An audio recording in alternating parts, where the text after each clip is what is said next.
we're back. I'll start. Yeah, absolutely. Hi, my name's Adelaide, and we're here at the mill today with artists Ruby Chu and Sophia.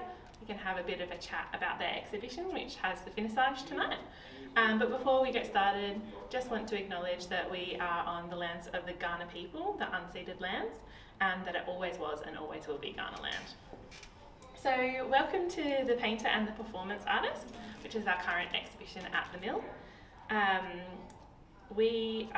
These guys have been spending the last 4 weeks in the space as a studio, making the work that you can see on the walls behind us and elsewhere around the room.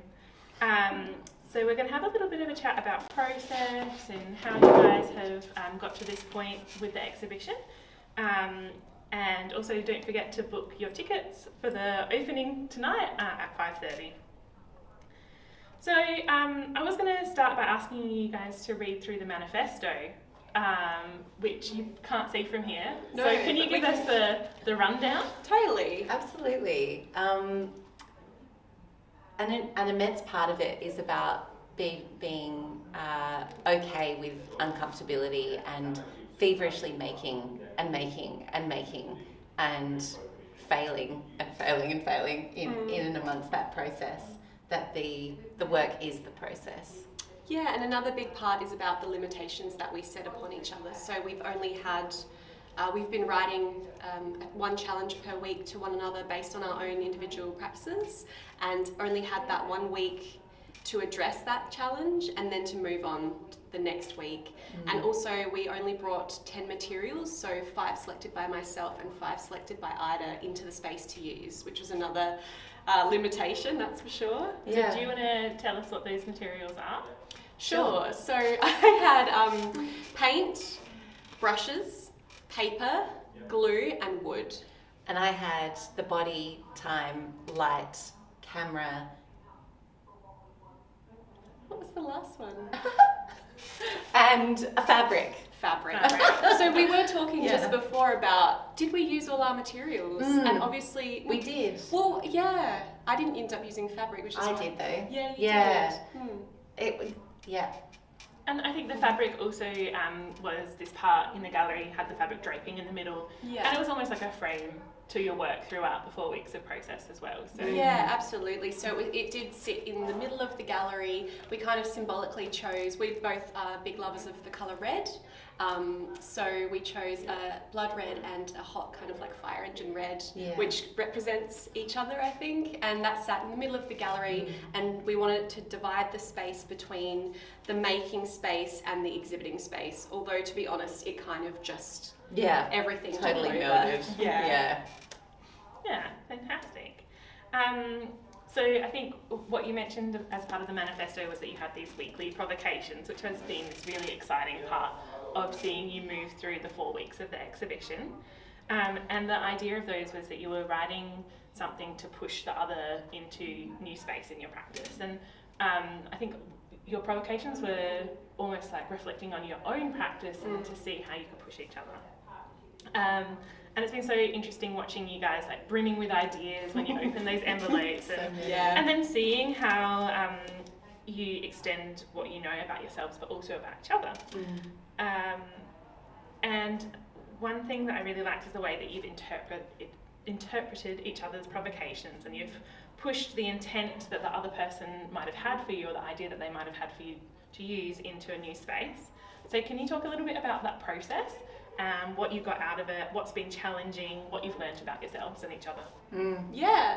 So interpretation has been like a really interesting part of the whole show. When we set this concept to write challenges or provocations for one another, I interpreted that as writing to myself and handing the baton over to Ida. And I interpreted it as writing it for you. Yeah. So that was really interesting. And there was some from myself. It's a very, very fine difference in interpretation, but also affected the whole output of how we went about them. Very much. We wrote them prior to coming into the space, so it was already set, which was cool, I think. And yeah, throughout the whole journey of making, the interpretation, it was just really powerful to see how another artist of a different background and practice and focus would interpret my concepts essentially. I mean, the biggest thing that I learned from this whole process, from the provocations that you gave me, was to expand my approach to making much further than I'm really comfortable in. I really like to think and to research and to investigate and to conceptualize and interrogate every little thing that I am to do, as if I'm sharpening my axe for 90% of the time to, on the last day, make the performance or whatever it is. But that really got flipped for me during this time, and it was so valuable and such an amazing lesson and such an uncomfortable one to make and think at the same time and not do all of that process first, you know. But I got to be really in tune with my body, with the space, with the materiality of the materials that I was working with, and that was beyond valuable. Mine was the polar opposite of that. So as Ida mentioned, like at the moment, the way that I start work is to think, but then to be making and thinking at the same time and responding to each move as I make it. So very process based in my procedure, I guess. But for example, this work behind us, this was birthed from the first challenge, which was to observe an object for 25 minutes in silence. I allowed myself to write notes during that time, but this would not be something I would normally do. And because I have such a strong craft focus in my practice at the moment, it wouldn't be something, because it has no end product in a way, so it's not like a tangible thing. So that wouldn't be something I would normally do. But I must admit, it was so powerful because it birthed so many ideas I never would have got to unless I did that thing. You had pages. It was amazing. So this came from it. Yeah, and I think also as the last 10 years I've been a realistic oil painter, and I've had such structure and rigour to that process, and now this year I've slowly started to kind of emerge into doing abstract work and process-based making. So this has pushed me even more to let go of that kind of rigidness and to think a bit broader in terms of how to start work. How to start. That's been our big learning. How can we start differently to take you on a different trajectory, the path less travelled?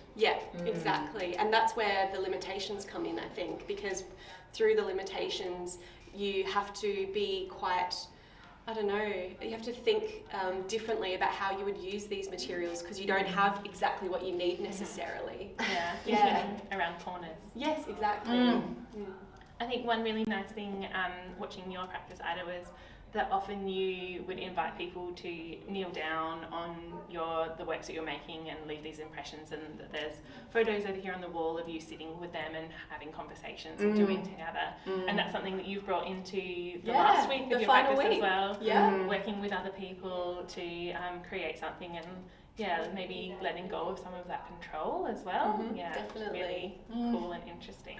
It's been a pretty vulnerable time. It has. You guys have been so generous with each other as well. It's been beautiful to watch. I think I do ask you a question about that. My next question's about constraint. There we go. So that has been such a core part of the exhibition. You have this list of 10 materials, and also the constraint of only 1 week to work within for each idea. So can you give us a bit of an example each of how working within constraint has pushed your practice in the last month? Well, for me, something, as you mentioned, the final week 4, was I felt constrained in that I wanted to do something and I did not have the materials in order to do that. But it led me to something else, which I think is actually a lot richer. So my final challenge from Ida was to make some work that considered the body in relationship to materials and the agency that the materials had. So again, as my background is being a realistic oil painter, I would manipulate oil paint in order to achieve realism, and there wouldn't be a lot of agency for the oil paint to kind of have its own voice in a way. And slowly I've allowed that to enter my current way of making through process-based making. But this, I was even thinking more like, how can I push that more? And I decided I wanted to make something that was completely removed from my influence. So the first thing that I thought of was to make a sort of machine or something that was self-powered and that I could just step away and it would make an artwork. Of course, I don't have any access to robotic things or like mechanical things or even, I don't know, battery operated Lego or the something. Constraint of time right now. Yeah, as well. So I just kind of like thought about it for a few days, and then I realized that I could influenced by Ida's participatory background, I could invite people that come into the space to be my machine and to make a work. So I sat and wrote a list of instructions and encouraged people to just read them and to respond to them and not to ask me any questions. And I rewrote those instructions maybe 3 or 4 times because, for example, the first step I wrote to draw a circle. And even that in itself is quite limiting because it means you have to draw. So I then ended up changing that to create a circle, and the interpretations of just that was so fascinating. The agency of just that. Yeah. You know, you go from you must draw to you must create, and that the choice for how much agency you give is clear in both of those absolutely options. So so that was a huge like learning curve for me, thinking about things in that way. And some people, you know, use the negative space, for example, and cut a circle out and then use that negative space piece of paper and just stuck it on. Some people scrunched a ball over here. So it was just really, really fascinating. And I really actually think that work is so much more exciting than making necessarily a small machine within the week. Yeah, thinking about other people's bodies as being part the of machine. Yeah, part of the work, which is really cool. And also it birthed so much interesting conversation and dialogue, because after they finished the activity or the challenge, we would have these great chats about how they felt. And it broadened my mind to what is included in an artwork, because even if you were to take that exercise and put it on the street versus having it in a gallery, how does that affect the work? So many different things. So that was super rich for me. And it's a bit of a mirror, because you're asking them, why did you choose to do it like that? And then you have to ask yourself, why do I choose to do this like this? Exactly. You know, why would I have done it in a completely different way? So it's this constant sort of interrogation and backwards and forwards with people that we've been able to have constantly here, that by throwing something out, you know, it just comes straight back. Yeah, that's great. Do you want to share something about how constraint has changed the way that you've worked? Yeah, I found that I work really well with material constraints. One of my materials is the body. Being a performance artist, that is my primary material. So probably if I only had that one, I would have been totally okay to do that. But that being said, I felt like I had a lot of materials to work and to play with. Particularly paper is something that I haven't done a lot with, and that was something that I got to explore the materiality of a lot more than I have previously. And you know, I found myself wanting to push the edges of what our materials were. So, you know, we have paper, but I was like, books. books of paper, research. Okay, I'm bringing that in. You know, and I will admit to using some foam and calling it fabric. I just turned a blind eye. But so there were like kind of finding the edges of where the constraints are is also interesting. So and sort of pushing against them a little and seeing how that feels coming back. Having that question, do you need to use that? You know, what is the other thing that you can do? I think another interesting thing was the fact that we wrote these challenges prior to coming into the space. Yeah. So when I listed wood as a material, I thought to myself, I'm going to use wood to make the frame of a canvas so that I can stretch canvas around it. And I did not once do that because I wasn't challenged, or like my processes and my concepts never went to that place. So it was really interesting to see how the constraints and the concept of the show also altered how we use the things we already use. Totally. And sometimes you go for weeks without using a material that, you know, you want to have right next to you at all times, and then at others you pine for something. I pined for plaster. Yeah, I was gonna and I thought, why didn't I put plaster in? But, you know, that's just, what would you have brought if you could have brought an extra thing? There's definitely a few things that I would have loved to have had, but I don't think that they would have been like the foundation or the like key element. Like I would have loved to have had some oil pastels or things like that, but I did okay without them. Yes, you did. Yeah. Yeah. A final point on that, I think it's the constraints were absolutely pivotal for everything that we made and the way that it was made. And if we'd had too much choice, all of the things in the world, it wouldn't have been so tight. And worked with the time. Yeah, time and is a worked with the constraint. time. 5 days for one challenge, 10 materials. I mean, you don't want anything else. No. Yeah, and I often at the end of the week I found that you guys were like, oh, I'm not sure if I want to move on from this challenge. Oh Yeah, oh, so much. But taking that step and like leaving behind something that, you know, isn't perfect, isn't finished. Yeah. There's so many ideas there, and then stepping into a new space where you're taking on a new challenge. That is like quite an amazing thing to be able to do. And you know, when you're artists, some people are real perfectionists and want to finish things perfectly. I think that's probably where you come from as an oil A little painter. bit, yeah. But being able to look at like multiple streams, multiple versions of the same train of thought, but in different ways. Yeah, in I different agree. materials. Like, I envisaged that I wanted to make some big works, and it was very clear from week one that it's better to make small works, small moves, so that you have the ability to chase multiple lines of inquiry, as opposed to committing to one big thing. Yeah, very cool. So the next thing I want to talk about is the themes that you have in common with each other, these intersections between your practices. So time spent with objects, gestures, the body, reconfiguration and space. And I wondered if you could speak a little bit about how you have influenced each other and your relationships with these themes throughout the last 4 weeks. Well, big question. I think something that I specifically took from Ida's influence or practice would have been my thoughts around my body in relationship to materials. Yeah, and definitely,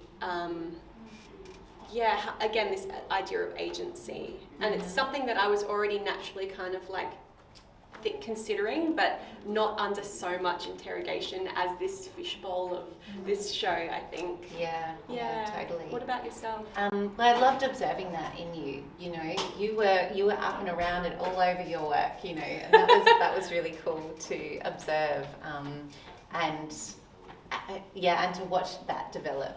Yeah.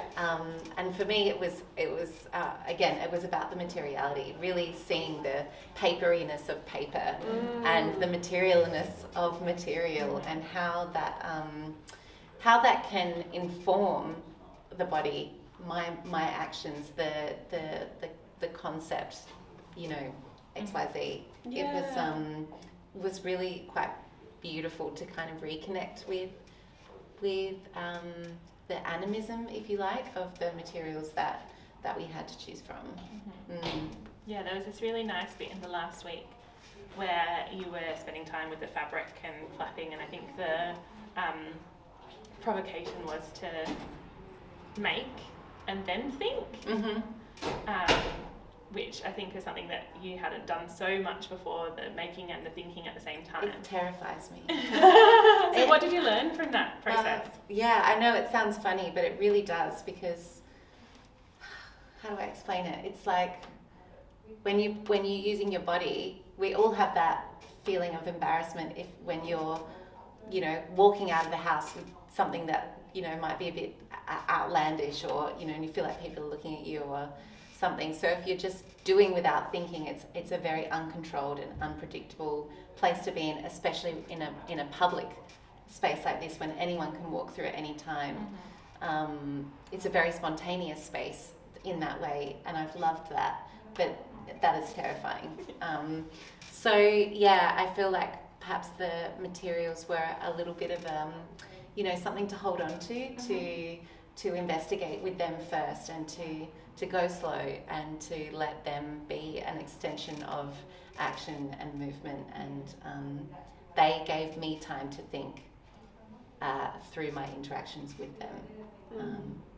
So I was making and thinking. And do you have that feeling about making and doing and thinking at the same time, that it feels scary? No, I don't really. Because I've started this new process and way of making that I'm just responding it is enriching to the process. And when I make a move, I am then called upon to do the next action based on that. I like that feeling. Knowing that one action is done and the next comes, and following it. That's nice. And it's so freeing, again, as having a background of realistic oil painting. It's so freeing to have that ability to play, and the unpredictableness, I guess, of responding to each move. I think, on the complete opposite side of things, taking a leaf out of Ida's book and actually just having, one of the weeks I literally did completely just research thinking for 4 days. 4 days, I was so without proud. making a single move. And then actually it would be 4.5. Yeah. And then the final afternoon just making a couple of works that felt very considered, and that was really powerful as well. And both ways are great. Both ways are acceptable and bring different results. And I think it would, moving forward, I want to bring more of that into my practice as well. It's just like another tool in my toolbox. Totally. That's we've mentioned all of the work that we've made here. It's just begun. None of them are resolved works, and they're all just dabbles and thoughts and experiments and considerations. But it's after this time now that we'll reach into our mill, treasure box, and have all of these new tools to then develop, maybe for years to come. Things that are here. Yeah, and I think this relates back to the idea of having agency and control as well, that when you're making, doing and thinking at the same time, that element of chaos is letting go of control. It's so liberating. Yeah. I love it. It's hard. No, it is. It's so good, but it is, it's vulnerable. Yeah. Oh, absolutely. And we've Yeah. been vulnerable in this space completely. Again, going back to the manifesto, make, don't question, continue, make better, fail better, and definitely put work up in this space that is not successful. That's okay. It's part of it, Scrappy, yeah. Yeah.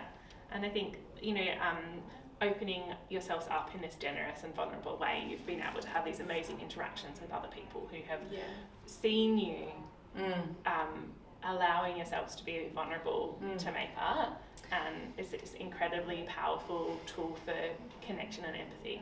Yeah, absolutely. Yeah, connection, empathy, even understanding. I spoke to some friends last night who came every week, and they were saying that the experience of being able to speak to an artist over a period of time, and to understand that art isn't the resolved thing that ends up on the wall. It is all of this that then, you know, amounts in this realised object. That gave them this completely different perspective on both of our practices, but also just on the everything that is behind the art world, if you like. So many people don't get privy into this kind of level of process, and it's incredible people are so interested in it. Yeah. All right. My next question is about collaboration, which has been so magnificent to watch. You're so committed to that process and being able to be vulnerable, empathetic and supportive of each other. Can you speak a little bit about how working in such close quarters for such an intense period of time has affected the way that you've worked and what you've learned from each other from being together so much? Well, I think we've touched on what we've learned from each other, but one of the greatest things that we got was being this kind of ever-present sounding board, you know, and little check-ins like, what are you going to work on today? This accountability. I'm thinking about this. What do you think? Do you know anything about this? How do I make this? You know, questions that have led us to bigger conversations. You know, it looks like a big table, but it's pretty small when you're just when you're right next to each other, and so that's been a lovely sort of constant support in the studio, which is normally a pretty isolated space. It's almost like being little housemates. Yeah, we make our coffee in the morning. Yeah, we do. You know, And then you've got 57 other housemates that are walking through your bedroom. I loved that. Me too. Yes. That's such an amazing thing about the mill, is this like hive of activity and creativity constantly. So it's been great to have chats with the other studio artists as well. Oh, yeah, that's been really cool. Yeah. It's the kind of project that you could do for months on end, you know, but restraint. Yeah, for sure. All right, so my last question is about the finished exhibition. What can audiences expect to see when they come along tonight to the finissage or next week to see the finished exhibition? I think tonight and for the rest, for the next week, I'd just like to say it's so lovely to see how Ida has presented her work as a really intimate studio experience. So I'm just looking at her wall currently, which is behind the camera, and it's just everything. It's every part of the process, the mind mapping, the journey, process photographs, and participatory objects. And so it's, you've put yourself in such a vulnerable position. It's really lovely for the viewer to see that whole thing. Which I think is quite different to how I've presented my work, because I think it probably reflects the way that I'm thinking and making and that kind of thing. That this is so us. It's very different, So I've got more just like the works, whether they are finished, unfinished, unsuccessful or successful, are all up. But not a lot of the mapping and planning stuff is up in my area. But I think that's okay, because it just shows two different practices, I think. Totally. Two different ways of thinking, you know. I mean, expect also for the participatory aspect to be open to you. This is not the don't touch kind of exhibition. The works are not completed. It's like you're being invited into our studios and we want you to play and we want you to tell us how you feel and, you know, be as curious as we have been for the last 4 weeks. Yeah, these provocations continue to reach people and take their own ideas of how they would respond to things. And exactly, like when you come in, we encourage you to spend a moment to read the manifesto and to read the challenges before engaging with the work. I think that's a really good way to do it, and to consider what we've done and maybe what you would have done. Yeah, and also, you know, taking into mind that the mill, this is an absolute melting pot for this kind of work. You know, you go through one door and did you say 47? 57? 57 artists are doing exactly this just behind there, and that this is the kind of space that